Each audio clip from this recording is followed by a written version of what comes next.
नमस्कार, आप सभी का स्वागत है। आप देख रहे हैं हमारी खास पेशकश कश्मीर में बीजेपी का प्लान बी। मैं हूं आपके साथ कुमार कुणाल धीरज। अधिकांश एग्जिट पोल ने जम्मू कश्मीर में त्रिशंकु विधानसभा के संकेत दिए हैं, इसलिए अब सभी की निगाहें उन 5 सदस्यों पर टिकी है जिन्हें उपराज्यपाल जम्मू कश्मीर विधानसभा में मनोनीत करेंगे। महत्वपूर्ण बात यह है कि उन्हें सदन की पहली बैठक से पहले मनोनीत किया जाएगा और वो निर्वाचित सदस्यों की तरह ही बहुमत के परीक्षण में मतदान कर सकते हैं। ऐसे में जम्मू कश्मीर के उपराज्यपाल मनोज सिन्हा द्वारा चुने जाने वाले 5 सदस्य किंग मेकर की भूमिका निभा सकते हैं। यही वजह है कि उपराज्यपाल प्रशासन द्वारा 5 सदस्यों को मनोनीत करने के प्रस्ताव पर विवाद मचा हुआ है। कांग्रेस और नेशनल कॉन्फ्रेंस खुलकर इसके विरोध में आ गए हैं। उपराज्यपाल द्वारा इन सदस्यों का चुनाव विधानसभा की पहली सिटिंग से पहले होना है। ऐसे में इन मनोनीत सदस्यों के पास विश्वास मत में भी वोटिंग का अधिकार होगा। सूत्रों से मिली जानकारी के मुताबिक उपराज्यपाल जिन 5 सदस्यों को मनोनीत करेंगे उनमें से 1 महिला, 1 पीओके से आया शरणार्थी, 2 कश्मीरी विस्थापित और 1 अन्य सदस्य हो सकता है। हर कैटेगरी के लिए 5 से 6 नाम भेजे गए हैं। यदि सूत्रों की माने तो एलजी की ओर से जिन 5 सदस्यों को प्रस्तावित किया गया है या उसकी संभावना है, उसकी प्रक्रिया कल तक पूरी हो जाएगी। जिन नेताओं को नामांकित किया जा सकता है उनमें जो प्रमुख नाम है वो हम आपको बता देते हैं। उनमें पहला नाम संजीता डोगरा का है, जो बीजेपी महिला मोर्चा की अध्यक्ष हैं कश्मीर की, जम्मू कश्मीर की, और जनसंघ आंदोलन से जुड़े पंडित प्रेमनाथ डोगरा की पौत्रवधू हैं। वहीं दूसरा नाम सुनील सेठी का आ रहा है। ये जम्मू कश्मीर के जाने माने वकील तो हैं, लेकिन इसके साथ ही जम्मू कश्मीर बीजेपी के प्रवक्ता हैं। तीसरा नाम अशोक कौल का है, जो जम्मू कश्मीर में बीजेपी के संगठन महामंत्री हैं और कश्मीरी पंडित हैं। चौथा नाम रजनी सेठ का है, जो बीजेपी की कार्यकर्ता है, महिला मोर्चा की पूर्व अध्यक्ष भी रही हैं और जम्मू कश्मीर में बीजेपी की प्रवक्ता भी हैं। वहीं 5वां नाम जो है वो डॉक्टर फरीदा का है, सामाजिक कार्यकर्ता हैं और जम्मू कश्मीर बीजेपी की सचिव भी हैं। दरअसल जम्मू कश्मीर में आर्टिकल 370 हटने के बाद पहली बार चुनाव हुआ है। यहां 3 चरणों में मतदान कराया गया। नतीजे 8 अक्टूबर को आने हैं। हालांकि इससे पहले उपराज्यपाल प्रशासन द्वारा 5 सदस्यों को मनोनीत करने के प्रस्ताव पर अभी बात शुरू हो गया है। दरअसल नई सरकार के गठन में 5 मनोनीत विधानसभा सदस्यों की महत्वपूर्ण भूमिका होगी। जम्मू कश्मीर जनप्रतिनिधित्व अधिनियम में संशोधन के अनुसार जिसके सरकार में जो 5 सदस्यों को मनोनीत करने का अधिकार दिया है, वो कश्मीरी विस्थापित व्यक्तियों और पाकिस्तान के कब्जे वाले कश्मीर के लोगों का प्रतिनिधित्व करेंगे। उन्हें निर्वाचित प्रतिनिधियों की तरह ही पूर्ण विधायी शक्तियां और विशेषाधिकार प्राप्त होंगी।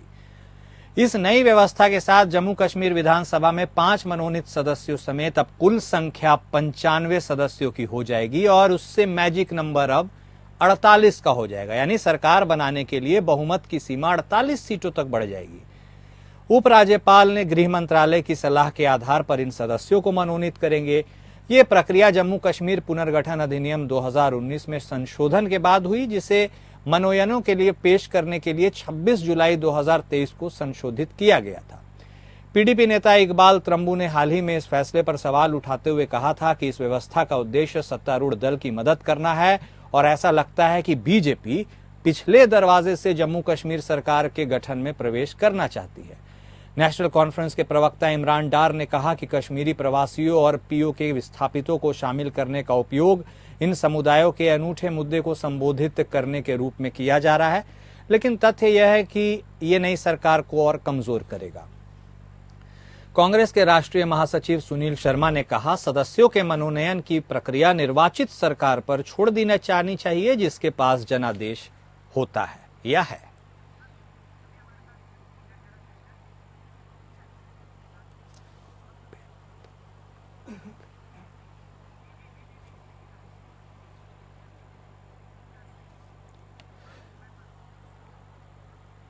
और इस पूरे मसले पर हम बातचीत को आगे बढ़ाते हैं। हमारे साथ इस वक्त बीजेपी से डॉक्टर विजय खेरा साहब जुड़ गए हैं। थोड़ी देर में हमारे साथ पीडीपी की तरफ से मोहम्मद अनायत साहब जुड़ेंगे और कांग्रेस की तरफ से प्रवक्ता तमजीद अहमद साहब जुड़ेंगे।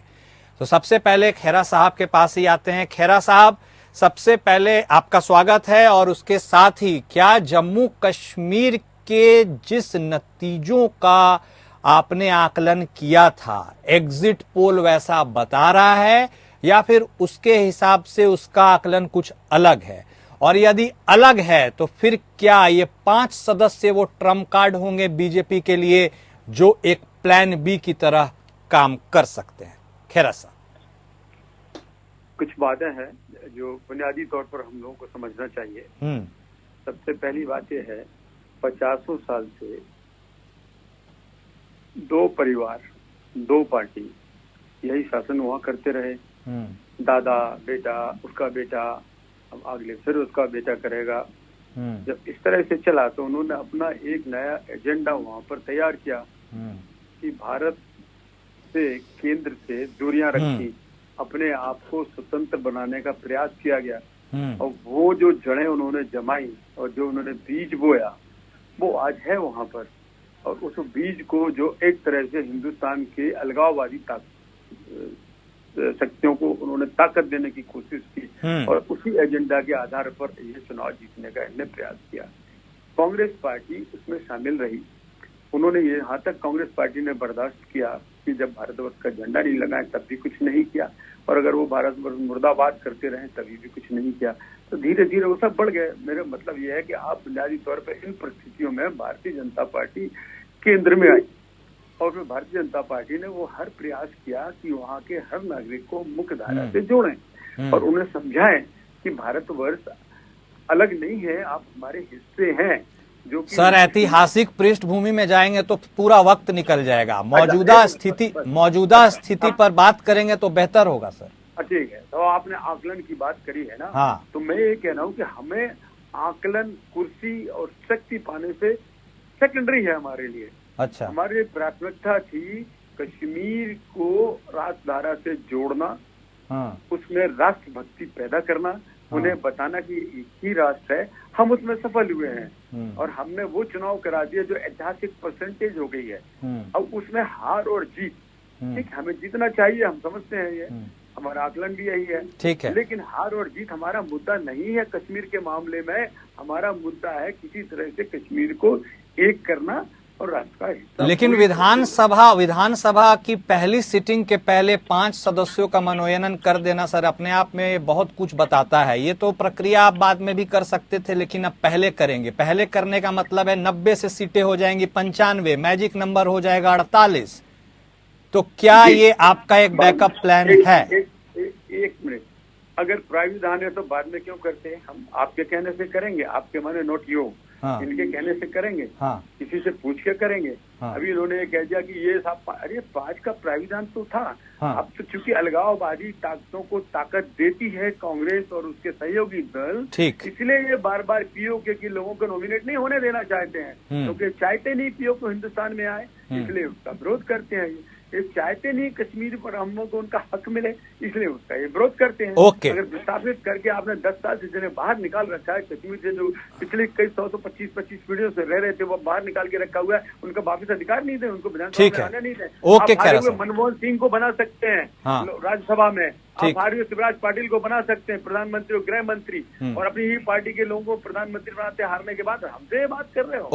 ओके, तमजीद अहमद साहब भी बतौर कांग्रेस प्रवक्ता हमारे साथ जुड़ गए हैं। अहमद साहब, आपका भी स्वागत है। तो सबसे पहले तो एग्जिट पोल में जो नतीजे बताए जा रहे हैं, हालांकि जो एक्चुअल फिगर है वो तो कल सबके सामने आ ही जाएगा, लेकिन इस एग्जिट पोल को आप कैसे देखते हैं उसको संक्षेप में बताइएगा, क्योंकि एक हंग असेंबली की तरफ इशारा कर रहा है। हालांकि आपको 40 से 48 सीटें भी दिखाई जा रही हैं। अगर वैसा होता है तो आप एक पोजीशन में आ जाएंगे, लेकिन मौजूदा स्थिति में यदि सिचुएशन हंग में फंसती है और इन 5 सदस्यों को नॉमिनेट करने का पावर जो लेफ्टिनेंट गवर्नर के पास है वो पहले करेंगे विधानसभा की पहली सभा से पहले, तो फिर ये पक्ष जो है वो आप इस पक्ष को कैसे देखते हैं और आपको क्या लगता है कि यदि नॉमिनेट कर भी दे तो कोई दिक्कत नहीं है, जनता का साथ तो है, आप उस मैजिक नंबर को ऐसे ही पालेंगे? अहमद साहब, देखिए नमस्कार। एग्जिट पोल पे ना तो हमारा पहले कभी कोई विश्वास था ना अभी भी कोई विश्वास है। एग्जिट पोल उनका अपना एक प्रक्रिया वो कर रहे हैं, लेकिन निश्चित रूप से जिस तरीके से लगातार एग्जिट पोल एक चाहे लोकसभा का चुनाव रहा हो, चाहे इससे पहले विधानसभा का चुनाव रहा हो, जिस तरीके से फेल हुआ है उससे पता चलता है कि एक मालाफाइड इंटेंशन के तहत ही लाया जाता है। बहरहाल हमें विश्वास जनता पे है। जो हमारे पास रिपोर्ट है, जो हमारे लोग सड़कों पे थे, हमारे लोग गाँव में थे, हमारे लोग पूछों में थे, तो जो हमारे पास रिपोर्ट है, बहुत कंफर्टेबल मेजॉरिटी के साथ हम कश्मीर में सरकार बनाने जा रहे हैं। ओके। और निश्चित रूप से जो आपने कहा कि 5 सदस्यों को मनोनीत किया है, तो भारतीय जनता पार्टी ने तो हमेशा लोकतंत्र की हत्या करने का प्रयास हमेशा से इनका रहा, जब से इनकी पिछले 10 साल से सरकार रही हो। चुनी हुई सरकारों को इन्होंने हटाने का काम किया है, चुनी हुई सरकारों को विधायकों को खरीदने का काम किया है, पूरी की पूरी सरकार इन्होंने नेस्तनाबूद कर दी।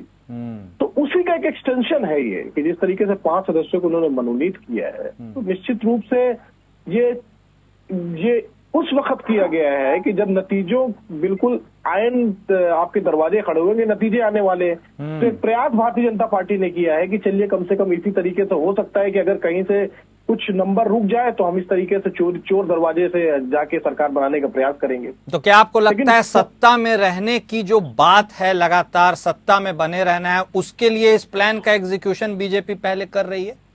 नहीं, सत्ता में रहने का प्लान नहीं, सत्ता में रहने का भूख है। किसी भी तरीके से ये पकड़ कैसे भी हमें सरकार बनाने की जो जिद है, वो बेहद खतरनाक है लोकतंत्र के लिए।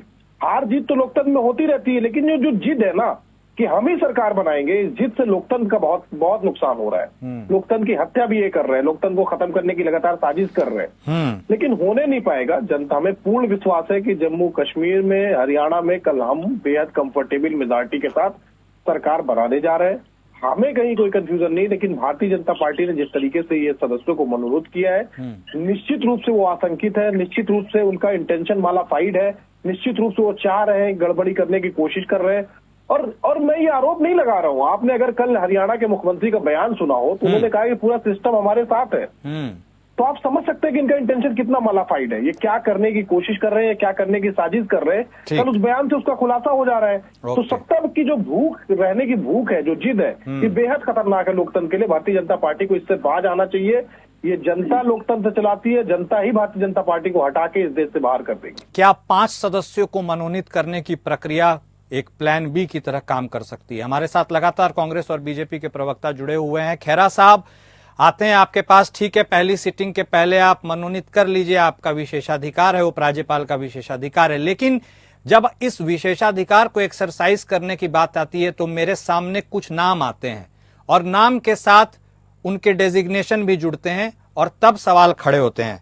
जैसे बतौर एग्जाम्पल बताऊं, जो नाम सूत्रों के हवाले से खबर आ रहा है उसमें संजीता डोगरा है एक नाम। यदि उनके बारे में जाने तो बीजेपी महिला मोर्चा की अध्यक्ष हैं जेएनके की। सुनील सेठी हैं, बीजेपी संगठन महामंत्री हैं, बीजेपी प्रवक्ता हैं। अशोक कौल साहब हैं, बीजेपी संगठन महामंत्री हैं। रजनी सेठ बीजेपी कार्यकर्ता हैं। डॉक्टर फरीदा बीजेपी सचिव हैं। यदि सर ये पांचों नाम कहीं ना कहीं भारतीय जनता पार्टी से ही जुड़े हैं या वो कार्यकर्ता हैं, तो उस मनोनयन का क्या होगा, उसकी इंडिपेंडेंट आइडेंटिटी का क्या होगा, और फिर क्या कोई अन्य लोग नहीं मिल सकते थे जो इन समूहों को रिप्रेजेंट कर सके? खेरा साहब जी, हमको ये बताइए, जो संविधान था क्या उससे परे कोई चीज है? तब तो आप बोलिए। पहली बात, हमने अगर महिला का उसमें प्राविधान है, पीओके का उसमें प्राविधान है, हमने पीओके को दिया। उसमें प्राविधान है विस्थापित लोगों को 2 को देना, हमने उनको दिया। अब आप इस बात पर कह रहे हैं, नहीं, ये गौर करने वाली बात है, सब कहीं ना कहीं बीजेपी से जुड़े हैं सर। अरे हम आने तो दीजिए मुझे। अब आप कह रहे हैं भारतीय जनता पार्टी के हैं, तो आप कहें तो कांग्रेस के बना देते हैं, कोई दिक्कत नहीं। ना कांग्रेस ना बीजेपी। आप पूरी बात सुनो, क्योंकि कांग्रेस ने किसको बनाया था राज्यसभा में? मनमोहन सिंह जी को। कांग्रेस ने किसको बनाया? अब आइए इनकी पार्टी में क्यों फारूक अब्दुल्ला साहब राज्यसभा में आए थे, इन्होंने क्यों नहीं तीसरे और तीसरे को पीओके से बुला के बना दिया? हम तो कम से कम पीओके वाले को बुला रहे, हम तो विस्थापित वालों को। इन्होंने तो अपने ही बाप को बना दिया राज्यसभा में, मुख्यमंत्री साहब ने। आपको उसमें किसी को ऐतराज नहीं हुआ? शिवराज पाटिल, हमने उदाहरण, सबसे बड़ा प्रजातंत्र पर ये बदगुमा दाग कभी नहीं हटेगा। चुनाव हार के आए और सीधा गृह मंत्री, 6 महीने बाद राज्यसभा में लाए गए हो। चुनाव हारे, जनता का रिजेक्टेड माल प्रधानमंत्री, जनता का रिजेक्टेड माल, टोटली रिजेक्टेड गृह मंत्री। ये कांग्रेस का इतिहास है। और 3 पीढ़ी तक लगातार नॉमिनेट होते रहे। अभी तो सोनिया जी नॉमिनेट हो गई, अगर एक कांग्रेस में नॉमिनेट कर देते किसी और को तब मैं जानता। ये सवाल उठाना ही इनका गलत है। जिसका भरोसा केंद्र सरकार में या लेफ्टिनेंट गवर्नमेंट में होगा, लेकिन संविधान के खिलाफ अगर किया जाएगा तो आवाज उठा सकते हैं। गृह मंत्रालय को पूरी शक्ति प्रदान है संविधान में, लेफ्टिनेंट गवर्नर को है, तो नॉमिनेशन बिल्कुल गलत नहीं हुए हैं, इनको तालियां बजा के स्वागत करना। लेकिन सर, विपक्षी पार्टियों का ये भी कहना है कि यदि आप मुख्यमंत्री के परामर्श या उनसे बातचीत करके किन्हीं 5 नामों पर लैंड करते तो शायद लोकतंत्र के लिए, उसकी खूबसूरती के लिए बेहतर होता है, ऐसा विपक्ष का कहना है। इसके ऊपर भी आप कुछ कहना चाहेंगे? आप बताइए कितने नॉमिनेशन, सब एक एक करके सबके बता दूंगा। फिलहाल तो सापक की याद आ गई मुझे। 10 के 10 MLC यादव, परिवार की छोड़िए, पार्टी की छोड़िए, घर के एक के बाद एक पूरा कांग्रेस का इतिहास भरा पड़ा है, इनका शेख अब्दुल्ला जी का इतिहास भरा पड़ा है नॉमिनेशन उसमें। आप किसी को तो देख लीजिए, हम तो जनता की लोग उठा रहे हैं, हम किसी के परिवार के नहीं उठा रहे। कोई मनोज सिन्हा का रिश्तेदार नहीं है, कोई नरेंद्र मोदी का रिश्तेदार नहीं है, कोई नड्डा साहब का आदमी नहीं है। हमने तो जनता से उठाए, हमारी पार्टी का है, ये आपको एतराज हो सकता है। तो आपने अपनी पार्टी के बनाए तब कभी सोचा ये? आप खाली इतना ही उठा रहे, तो मैं क्या उठा के कम्युनिस्ट पार्टी का लाऊंगा ढूंढ के? हमको जिन पर भरोसा है कि ये ठीक से वहाँ काम करेंगे, जो वहां से मेहनत से लगे रहे, जो बेचारे कश्मीरी निकाल दिए गए पंडित जिनका आपने खोज खबर नहीं ली, अगर हमने 2 उन लोगों को नॉमिनेट कर दिया, वो आपकी मर्जी से नहीं होंगे। मतलब एकदम टिट फॉर टैट जो आपने किया हम भी करेंगे अपने मन से। चलिए ठीक है, लड़ाई लड़ी है। ओके, तमजीद अहमद साहब आपने सुना, खैरा साहब साफ तौर पर बोल रहे हैं आपने जो किया अपनी मर्जी चलाई, तो अब ठीक है हम भी कर रहे हैं और संवैधानिक है, तो इसमें कोई तो प्रश्न उठना नहीं चाहिए। सब अब कोइंसिडेंस भी हो सकता है कि सब बीजेपी से ही जुड़े हों। कोइंसिडेंस नहीं है ये कोइंसिडेंस। आप एक सेकंड दोनों को बताइए ना, इनका कोइंसिडेंस था क्या? फारूक अब्दुल्ला जी को लाए थे राज्यसभा। ठीक है, सुन ले रहे हैं। ठीक है अहमद साहब, दिक्कत है भारतीय जनता पार्टी के प्रवक्ताओं में। दिक्कत नहीं है, आप ठीक है, ओके खैरा साहब प्लीज खैरा साहब प्लीज अब आपने बात रखी सर, अहमद साहब को ही बोलने दीजिए प्लीज। अहमद साहब गो अहेड प्लीज। नहीं ये खैरा साहब को नहीं, ठीक है आप बात रखिए। फिर आपने बीच में बोला, मैं अपना जवाब नहीं देंगे, आप छोड़ दीजिए खैरा साहब। ठीक है खैरा साहब, ओके। क्या कौन सी आदत है भारतीय जनता पार्टी के प्रवक्ताओं की भाई? क्या सीख के आते हैं ये संघ के कार्यालय से? सारा दिन आप झूठ बोलेंगे तो बोलेंगे ना। नहीं पता नहीं कौन सी शाखा से आप आ रहे हैं। ठीक है कोई बात कम से कम कोई बात नहीं खैरा साहब प्लीज। अहमद साहब आप अपनी बात रखिए। ये तो प्लीज हो जाए, आप क्यों ठीक है खैरा साहब प्लीज, आप भी please sir please. Okay Ahmad साहब क्यों दिखलाते हैं यहाँ पे आगे टीवी पे भाई? चलिए खैर बहरहाल देखिए, भारतीय जनता पार्टी के जैसे जितने भी पदाधिकारियों को उन्होंने नियुक्त किया है, देखिए बहुत आशंकित है ये लोग। इन्हें पता है कि क्या हालत है इनकी हरियाणा से लेके कश्मीर तक, इन्हें सब पता हुआ है। ये ऐसा नहीं है कि मतलब रातों रात इन्होंने जो प्रक्रिया अपनाई है, इससे पहले भी आपने देखा होगा कि महाराष्ट्र के अंदर ये तो रातों रात किया। महाराष्ट्र के अंदर अर्ली मॉर्निंग में इन्होंने सरकार ने लोकतंत्र की हत्या करके सरकार बना ली थी, आपको याद होगा। हालांकि वो सरकार 2 दिन के बाद गिर गई, फिर इन्होंने विधायकों को खरीद फरोख्त कर ली। तो इनका जो नेचर है, जैसे मैंने कहा आपसे शुरू में कि सत्ता की भूख है इनकी नेचर में, कि बिना सत्ता के रह नहीं सकते। और ये चाहते भी है कि सारी सरकारें राज्यपाल के थ्रू चले। जम्मू कश्मीर में बताइए 5 इन्होंने नॉमिनेट कर दिया, ना तो उसमें विपक्ष की राय ली गई, ना तो होने वाले मुख्यमंत्री की राय ली गई, सीधा इन्होंने। और डंके की चोट पे कह रहे हैं, डंके की चोट पे कह भी रहे हैं कि हम करेंगे, ये हमारा अधिकार है। आप समझिए कि लोकतंत्र की हत्या इसी को कहते हैं। अभी मैं इनसे सवाल पूछ लूं कि उसमें कितने दलित है, कितने ओबीसी है, कितने एससी है, नहीं बता पाएंगे। ये चाह रहे हैं कि इस देश के अंदर लेटरल एंट्री जो है, जिस तरीके से इन्होंने आईएएस की भर्ती शुरू की थी, उसी तरीके से विधायक और एमएलसी की भर्ती शुरू हो जाए, जहां पे एससी एसटी ओबीसी का कोई वहां पे रिप्रेजेंटेशन ही न रहे। आप इनसे पूछ लीजिए कितने एससी कितने एसटी कितने ओबीसी है उसमें, आपको नहीं नजर आएंगे उसमें। कितना दुर्भाग्य है इस देश का कि देश की 90% आबादी को भारतीय जनता पार्टी रिप्रेजेंटेशन खत्म करने की पूरी कोशिश में लगी हुई है। आप बता दीजिए, बोल क्या लीजिए, आप बताइए ना खैरा साहब, मैं तो चुप हो जा रहा हूँ। कितने एससी कितने एसटी कितने ओबीसी है उसमें? एक सेकंड, एससी एसटी को हमने तो प्रतिनिधित्व दिया, आपने तो दिया ही नहीं। हो गई आपकी बात? मतलब आपको 5 चलिए बताइए कितने 5 में कितने एससी कितने एसटी कितने ओबीसी है? हम तो डंके की चोट बोलते हैं, ट्राइबल। क्या डंके की चोट पे बोल रहे हो आप? मतलब आप डंके की चोट पे सब, हमें नॉमिनेशन की जरूरत नहीं पड़ी क्योंकि हमने रिप्रेजेंटेशन। अब ये सच्चाई है इनकी, आप समझ लीजिए। खैरा साहब की पार्टी की सच्चाई ये है कि एससी एसटी ओबीसी देश के 90%। अब सुनिए बात ना खैरा साहब, ठीक है जल्दी से क्विक अहमद खैरा साहब, साहब हाँ। आपकी बात है, नहीं इनको खामोश कराइए पहले, इनको पहले चुप तो कराइए। अच्छा ठीक है, ओके खैरा साहब, अब लेट हिम कंप्लीट। हाँ जल्दी से अहमद साहब। देखिए अब इनका असली चेहरा सामने आ गया। 5 में से 90% आबादी को इन्होंने एक सीट देना उचित नहीं समझा, ना एससी ना एसटी ना ओबीसी। इनका असली चेहरा ये है, ये देश की 90% आबादी को ये बंधुआ बना के रखना चाहते हैं, रिप्रेजेंटेशन देना ही नहीं चाहते हैं। अब वहां पे जाके कम से कम हमारा ख्याल ना करते, लेकिन 90% आबादी को तो रिप्रेजेंटेशन दे देते, इतना तो उनका ख्याल कर लेते। और ये कह भी रहे हैं टीवी चैनल पे बैठ के कि हमें उनकी जरूरत ही नहीं है, हमें चाहिए ही नहीं उनको रिप्रेजेंटेशन देना। आप समझ सकते हैं कि इसको चैलेंज कर रहे हैं, इस संविधान को चैलेंज कर रहे हैं, देश की 90% आबादी को चैलेंज कर रहे हैं। आप समझ रहे हैं टीवी पे बैठ के क्या कह रहे हैं कि हम उनको आबादी देना है, हम उनको रिप्रेजेंटेशन नहीं देंगे, जो कर रहा हो वो कर ले। ठीक है, ओके। जम्मू कश्मीर से भी बाहर हो गए, हरियाणा से भी बाहर हो गया। आप देख लीजिएगा खैरा साहब, यहाँ पे बैठ के मैं आपसे कह के जा रहा हूँ। ठीक है, आप जल्दी से क्विक क्लोजिंग खैरा साहब, क्विक। आप शायद आपको जानकारी न हो इस बात की, एसटी को रिजर्वेशन हमने पहली बार विधानसभा में दिया है। और बकरवाल वो छोड़िए, 5 में से कितना दिया ये ठीक है, 5 में से कितना दिया आपने बकरवालों का नाम सुना होगा ना, 5 में से कितना दिया है? ठीक है, चलिए कौन किसको क्या देता है। आप मेहमान हमारे साथ जुड़े, अपनी बात रखी, आपका बेहद शुक्रिया। लेकिन लोकतंत्र की खूबसूरती चुनाव में है, और चुनाव यही कराता है कि जनता को वोट देने का अधिकार दिलाता है, जनता सरकार चुनती है। अब एलजी किसको मनोनीत करते हैं, कब करते हैं, किनके नामों पर मुहर लगती है, उसके ऊपर वाद विवाद हो सकता है। लेकिन जब जनता एक मुश्त होकर किसी को वोट दे देती है तो फिर इनका कोई बहुत ज्यादा अहमियत या महत्व नहीं रह जाता। देखना बेहद दिलचस्प होगा कल कि आखिर किसकी बनती है जम्मू कश्मीर और हरियाणा में सरकार। मेरे साथ इस खास पेशकश में अभी के लिए इतना ही। नमस्कार।